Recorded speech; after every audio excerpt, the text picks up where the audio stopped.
आप सभी मित्रों को मेरा सादर प्रणाम। मेरी कहानी और कथाओं में आपका हार्दिक अभिनंदन है। तो दोस्तों, आज की एक बहुत सुंदर कहानी आप तक प्रस्तुत कर रहा हूं और आप बड़े प्रेम पूर्वक श्रवण करें। आज की कहानी है ब्राह्मण और ब्राह्मणी और 7 कमरों की कहानी। तो प्रेम पूर्वक सुनिएगा। कहते हैं कि एक नगर में एक ब्राह्मण और एक ब्राह्मणी रहते थे। वे रोजाना 7 कोस दूर गंगा स्नान करने जाते थे। इतनी दूर जाने से ब्राह्मणी थक जाती थी। एक दिन ब्राह्मणी कहने लगी, काश हमारे भी एक बेटा होता तो कितना अच्छा रहता। बेटे के बहू आती और हमें घर वापस जाने पर खाना बना हुआ मिलता और बहू घर का काम भी कर देती और हमें भी आराम मिलता। ऐसी इच्छा थी ब्राह्मणी की। तो ब्राह्मणी की बात सुनकर ब्राह्मण बोला, बात तो तुमने सही कही है। चल आज मैं तेरे लिए बहू लाकर ही देता हूँ। ब्राह्मणी बोली, वो कैसे? ब्राह्मण ने कहा कि तुम एक पोटली में आटा डालकर उसमें कुछ मोहरे रख दें।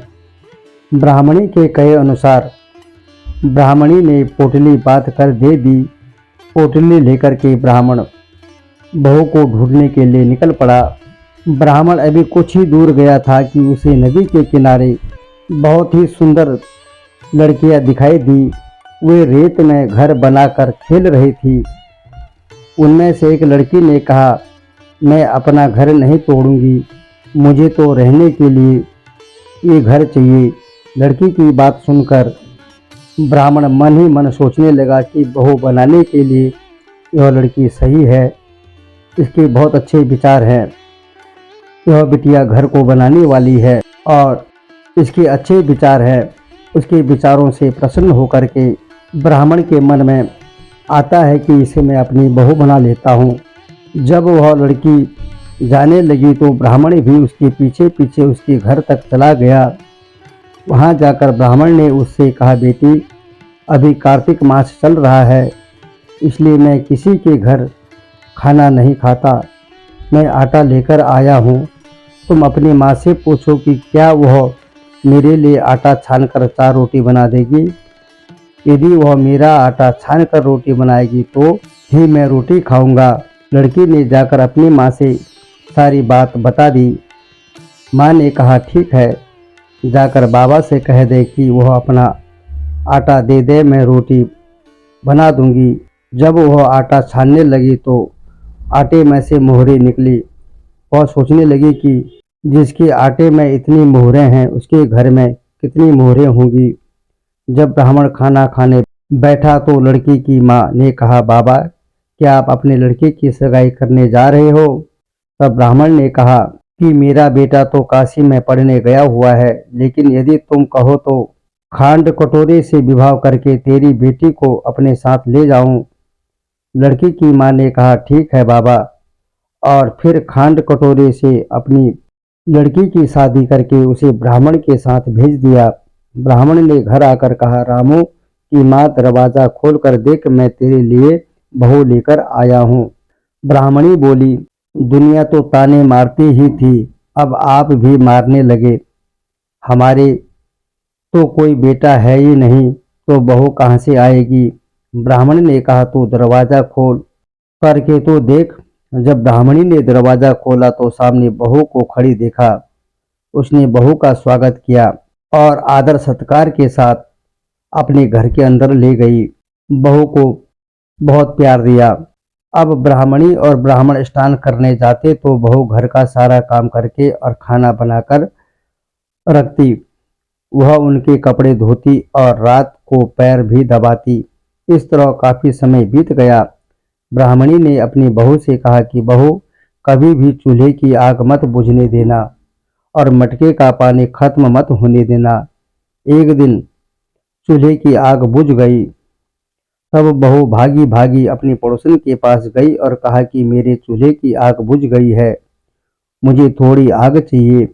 मेरे सास ससुर सुबह 4 बजे से गए हुए हैं।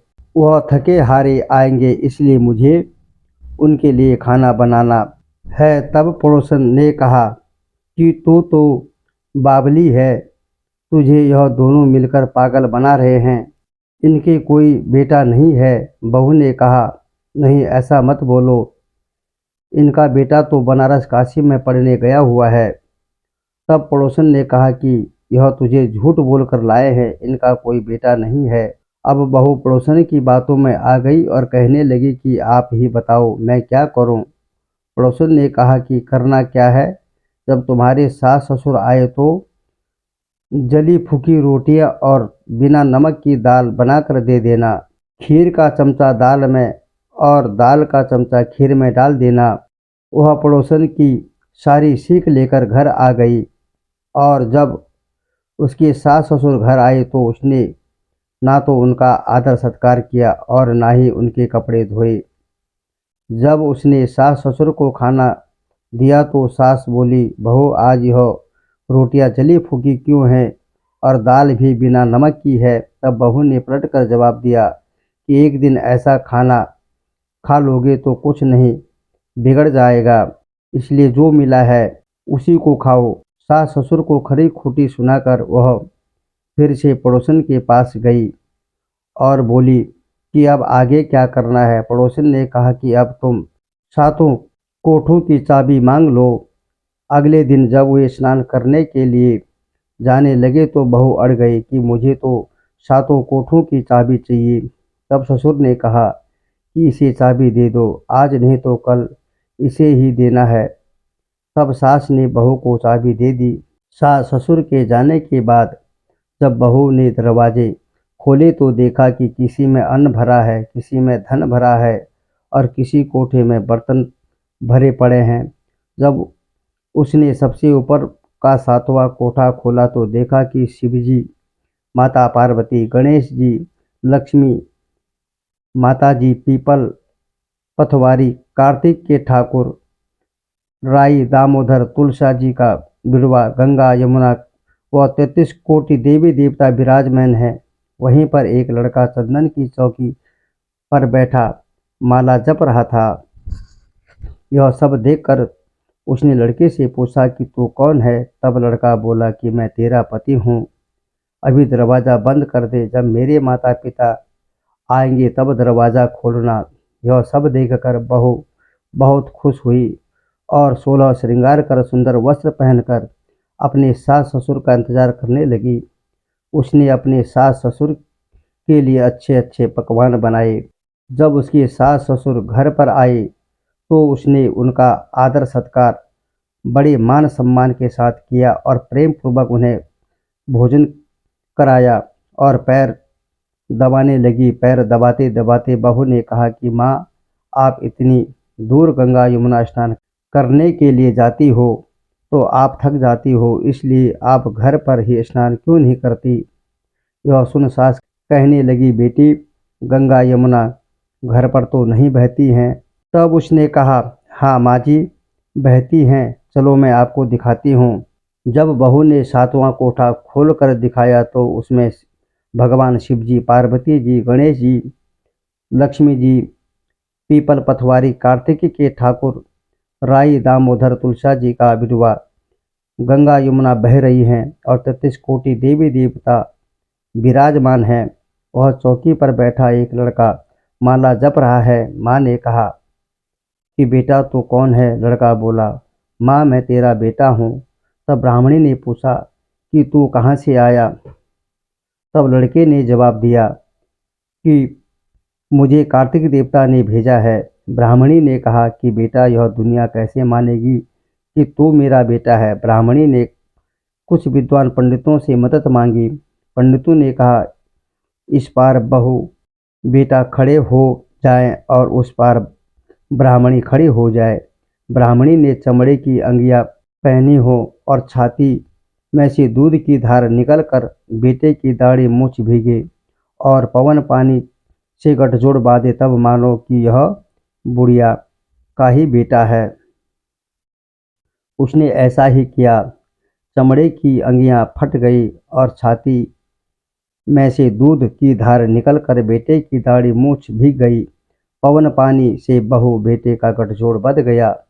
यह सब देखकर ब्राह्मण और ब्राह्मणी की खुशी का ठिकाना नहीं रहा। कार्तिक के ठाकुर जैसे ब्राह्मण ब्राह्मणी को बहु बेटा दिया, वैसे सबको देना। कार्तिक मास की कथा कहने सुनने और हुंकार भरने वाले सब पर कृपा करना और ब्राह्मण और ब्राह्मणी की मनोकामना पूर्ण हुई। उन्हें बेटा भी मिल गया और बहू भी मिल गया। यही उनकी सेवा का फल था। भगवान के प्रति उनकी श्रद्धा थी और उनके घर में एक बहुत सुंदर बेटा और बहू घर में आ गई। परमात्मा का शुक्रिया अदा किया। बोले हे प्रभु, आपके आशीर्वाद से यह सब हमारा अच्छा हो गया है। प्रभु, हमारे घर में सुख हो, समृद्धि हो, आपका आशीर्वाद सदैव बना रहे। इस प्रकार की कामना ब्राह्मण और ब्राह्मणी भगवान से करने लगे। तो दोस्तों, यह कथा आपको कैसी लगी कमेंट के माध्यम से ज़रूर बताइएगा और मेरे चैनल को लाइक और सब्सक्राइब जरूर करिएगा। आप सभी मित्रों का बहुत बहुत धन्यवाद। जय श्री राधे कृष्णा।